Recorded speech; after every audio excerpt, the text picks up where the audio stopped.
período secundario verá el triunfo de los dinosaurios, de cuya familia vendrán los cocodrilos y también las aves.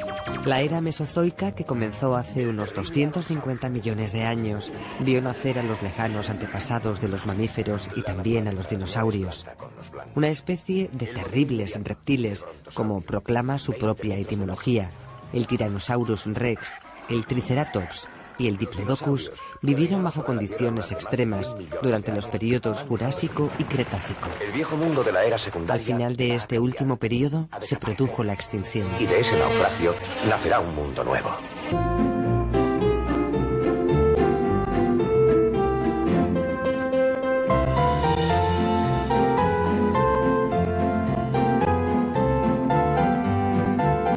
Provisto de los saberes de una ciencia todavía pueril y casi recién nacido, el cine se embarcó hacia los parajes incógnitos de la prehistoria en busca del mito fundacional. Yo he contado 146 películas relacionadas con la paleontología, realizadas desde 1912 hasta el año pasado.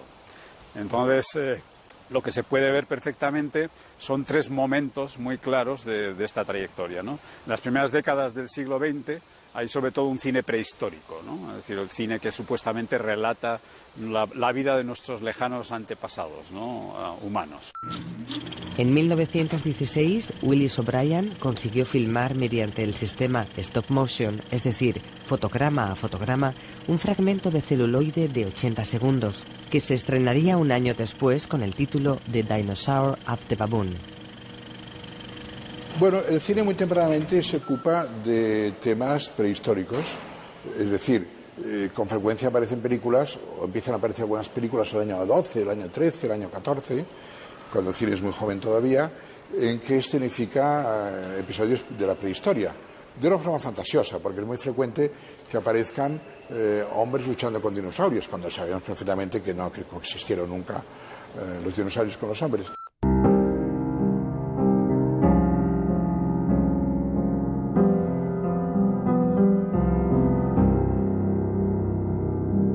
Hay unos hitos, algunas películas que marcan un hito, por ejemplo El Mundo Perdido, en el año 25, es una película muy famosa americana, basada en la novela de Arthur Conan Doyle, en donde una expedición va a la Amazonia y capturan a un brontosaurio y lo llevan a Londres y lo exhiben en Londres. Pero el brontosaurio consigue escaparse del teatro y se adentra por el Támesis y vuelve al mar. Si el cine se hace eco muy pronto de los descubrimientos científicos, la prensa, con unas décadas de anticipación, va trayendo a los afortunados lectores el hallazgo de extraños animales, en los que fantasía y realidad se mezclan sin recato con el registro fósil. Hacia 1830 llegan noticias de los primeros reptiles marinos y voladores, como los pterosaurios, de terribles dinosaurios carnívoros. Sí, el bestiario del cine paleontológico no es muy amplio y yo creo que no lo es porque la idea primordial, yo creo, del bestiario paleontológico es que cualquier animal de nuestro pasado remoto es enorme. Es decir, el sesgo básico y la idea básica es el tamaño. Entonces hay pocos grupos dentro de los animales que cumplan con esa expectativa a priori, ¿no? Y de hecho, si se analizan los temas paleontológicos en el cine, hay solamente dos linajes de animales que están bien representados. Uno son los artrópodos, es decir, cangrejos, insectos, arañas, etc. Y el otro somos nosotros mismos, los vertebrados, ¿no? Es decir, sobre todo los vertebrados terrestres. Impulsado por las luces de sus primeros descubridores, Estados Unidos sigue la pista al origen de la humanidad con nuevas expediciones en el desierto de Gobi, en Mongolia. Y ya no solo encuentran huesos, como en América o en Europa, sino huevos y nidadas de huevos aflorando gracias a la erosión en la superficie del desierto. Otro hecho importante, que también tiene mucha repercusión, son las expediciones que se realizan desde Alemania hasta en Tanzania, en la parte de Tanzania, para descubrir también dinosaurios. Se descubren gran número de huesos, de hecho se envían muchas toneladas de huesos a Alemania, que son miles de huesos de varios individuos, algunos desarticulados, pero otros más o menos completos de animales de gran tamaño, de los que se definen nuevos animales, nuevas especies de dinosaurio muy llamativas. Estos hallazgos progresivos facilitarían la descripción, el estudio y la conservación de los restos de las distintas especies encontradas. Y dentro de los vertebrados, por supuesto, hay dos temáticas principales. Uno que son los dinosaurios, que obviamente son los reyes del cine paleontológico, eso es muy evidente. Y el segundo grupo somos los homínidos, ¿no? Es decir, nuestros lejanos antepasados o supuestos organismos o especies que todavía existen en la actualidad, emparentados con nosotros mismos, como pueden ser el Yeti o el Bigfoot, ¿no?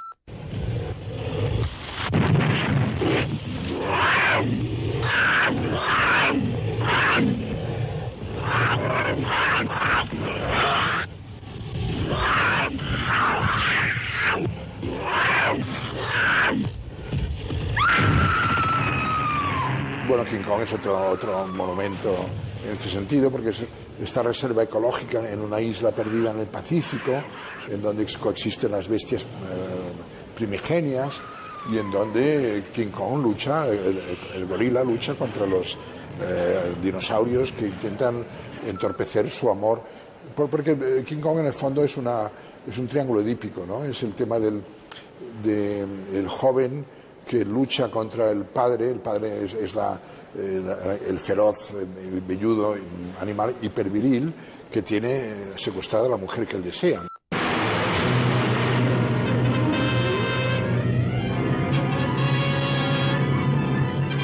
Con un poco de fabulación y de voluntad psicoanalítica, se ha dicho que el monstruo gigante y erguido que es King Kong destruyendo la ciudad de Nueva York es una clara analogía de la destrucción del capitalismo, a la que se sospechaba podía conducir la gran crisis.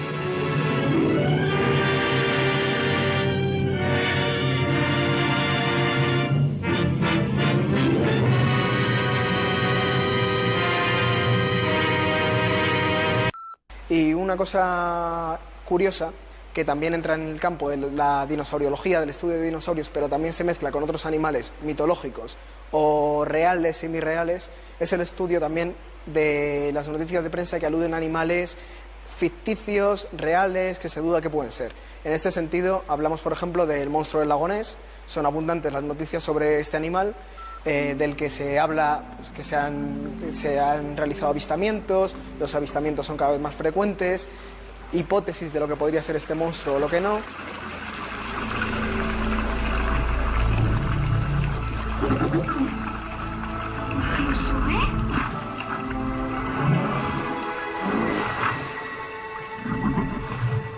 Hay un ciclo importante que es fruto de la Guerra Fría, concretamente de las bombas atómicas que cayeron sobre Hiroshima y Nagasaki en agosto del 45, que se manifiesta especialmente en Japón, en varios lugares, pero sobre todo en Japón, en donde hay un personaje popularísimo que crea toda una saga, porque lo destruyen cada vez, pero la película siguiente va a autorrenacer, ¿no? Como ocurre con tantos monstruos del cine, que es el personaje Godzilla.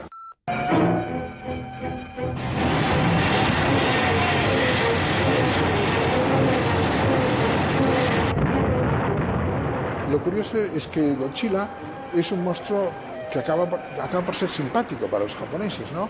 Porque de alguna forma es una especie de proyección defensiva de sus terrores, defensiva, y por tanto el terror domesticado de nuevo, ¿no? Lo hablábamos antes, ¿no? El cine norteamericano recogería también esta fantasía godzilliana, despertada por la realidad atómica del momento. Nuestros antepasados históricos seguían caminando sin tregua hacia la modernidad, a través de una red tejida por los errores, las fantasías y los miedos de una sociedad cada vez más acelerada y compleja.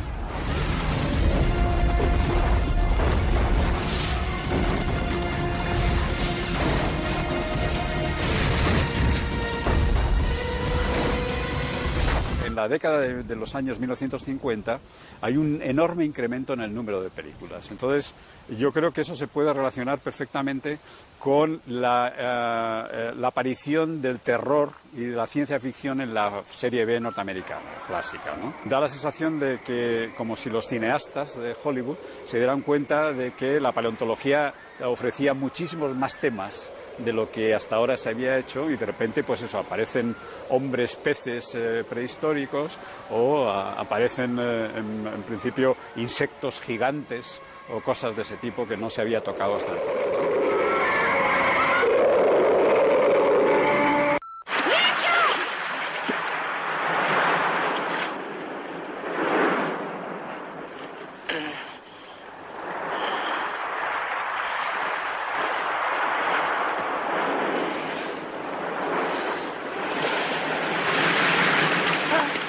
Está el tema de la exogamia, ¿no? El hombre moreno primitivo y la chica rubia más sofisticada, ¿no? Es decir, la exogamia permite, conjura la consanguinidad, que es un mal biológico, ¿no? Entonces la chica rubia, que es Raquel Welch, que lleva un bikini que parece diseñado en Milán, ¿no? Porque es glamuroso y elegante y estilizado, ¿no? Figura que es prehistórica, pero en fin, es para lucir el sexy de la actriz, ¿no? Está el tema de la coexistencia fantasiosa de una horda primitiva de prehomínidos, de sujetos homínidos simios todavía, que están por allí también. O sea que se supone que coexisten tres culturas al mismo tiempo, y eso es una fantasía, ¿no? En medio de esta fantasía romántica entre rubios arios, líderes de la evolución, y morenos rocas en tránsito, aparece un tercer eslabón humano, encarnado por homínidos prehumanos que aún habitan en cuevas. Un giro narrativo que pretendía, de manera bastante infantil, explicar la teoría de la evolución de Darwin. Luego está la lucha del hombre contra la naturaleza, ¿no? La naturaleza es hostil en dos formas: en los volcanes, la película está rodada en Lanzarote, donde los volcanes están inactivos, pero en fin, se les activó con trucos, y las bestias. Y las bestias, sobre todo, son peligrosas por su gigantismo, por el gran tamaño, ¿no? O sea que asociamos la amenaza al tamaño, la macropsia, que se llama, ¿no? Cuanto mayor una cosa es, más, porque lo pequeño parece que te puedes defender, lo grande te puede aplastar, ¿no? Luego está también el tema de la neofilia y la neofobia, ¿no? Que los etólogos han insistido mucho en que el paso del homínido al hombre es fruto en buena parte de su riesgo neofílico, de aventurarse al riesgo, ¿no? Adentrarse en la sabana era un gran riesgo, porque había depredadores, tigres, leones, etcétera. Pero supuso la entrada en la sabana la marcha erecta, ¿no? Entonces, la apuesta arriesgada y cara, en términos de víctimas, de la neofilia en el proceso de hominización, ¿no? El Star System de Hollywood, que ya empezaba a irradiar sobre la gran pantalla, se colaba entre las fisuras de un cine paleontológico todavía sembrado de anacronismos, trasladando a los parajes prehistóricos y a todo color los problemas, los temores y las grandes lagunas de conocimiento de la sociedad. Toda esa concepción, pues prácticamente del cine prehistórico ocurre hasta los años 1980, en la cual aparecen las primeras películas que tienden a dar un poco más de verosimilitud, de credibilidad, ¿no? Que son películas como En busca del fuego o El clan del oso cavernario, ¿no? Es decir, que intentan, obviamente no son películas rigurosas tampoco, porque hay muchos problemas paleontológicos en las dos películas, pero por lo menos intentan superar cosas como la sincronía. Son muchas las películas que han hecho primar el sensacionalismo del dueto hombre-monstruo sobre las certezas de la cronología prehistórica. El cine prehistórico moderno iría ganando en rigor y acercándose cada vez más a la realidad paleontológica. A partir de ese momento, el cine paleontológico vuelve a descender en número hasta que llegas a un momento muy claro, que es la década de 1990. ¿Y qué es lo que ocurre en esa década? Pues ocurre la aparición de los libros de Michael Crichton, de Parque Jurásico, y sobre todo yo creo que las películas de Spielberg, ¿no? Que de repente generan una ola dinomaníaca, es decir, la dinomanía es muy antigua, pero la cresta de la ola dinomaníaca de los años 90 es realmente muy importante y, por supuesto, llega al cine paleontológico.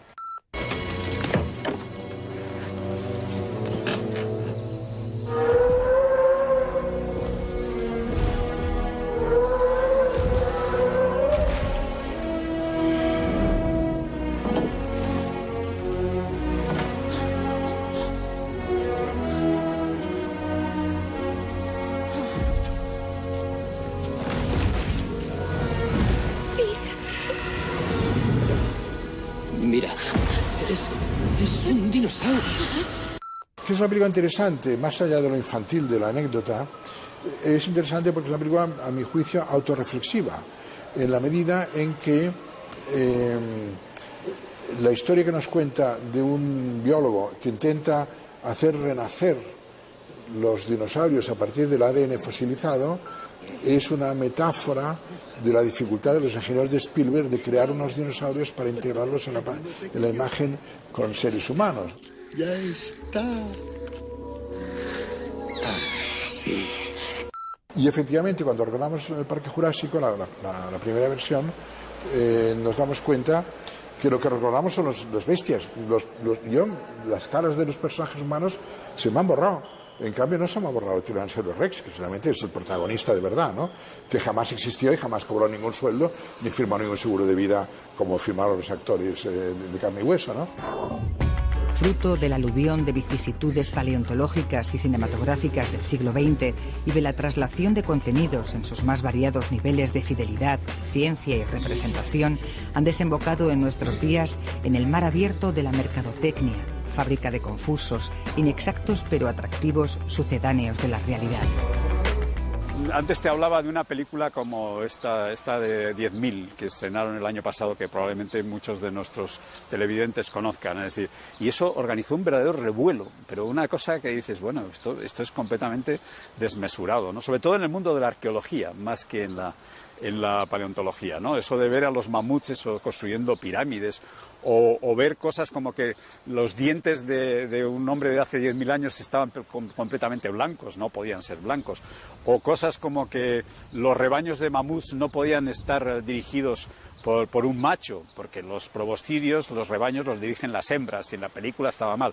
Cosas de este tipo que dices, bueno, pero ¿eso qué tiene que ver con lo que es la creación de la película, ¿no?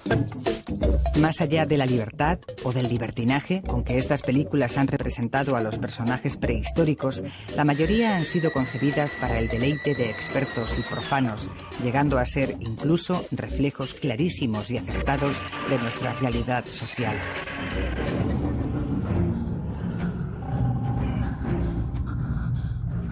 Finalmente, con esa reivindicación de la dinomanía moderna, se ha hecho una operación mítica equivalente a la que se había hecho con el cine de gángsters o personajes como Humphrey Bogart, que es la figura del bueno malo. La figura del bad good boy, o de la bad good girl, también que también hay, es una figura ambigua y evidentemente la dinomanía ha ido aterrizando en ese territorio que ha convertido al dinosaurio en un compañero entrañable, ambiguo, porque es amenazador, pero hemos domesticado su horror a través de las formas visuales, el diseño, el color, etcétera, etcétera. Hoy, gracias a la investigación, a la difusión y a la representación de los conocimientos científicos, hemos logrado quizá domesticar una pequeña parte de nuestro universo desconocido. Hoy ya sabemos que la península ibérica se encontró entre los prehistóricos continentes de Laurasia y Gondwana y que fue abierta al océano Atlántico en el período Jurásico. Hoy sabemos que nuestros hallazgos dinosaurianos y quizá también sus diferentes representaciones socioculturales pueden tener mucho que aportar aún a nuestra biografía planetaria.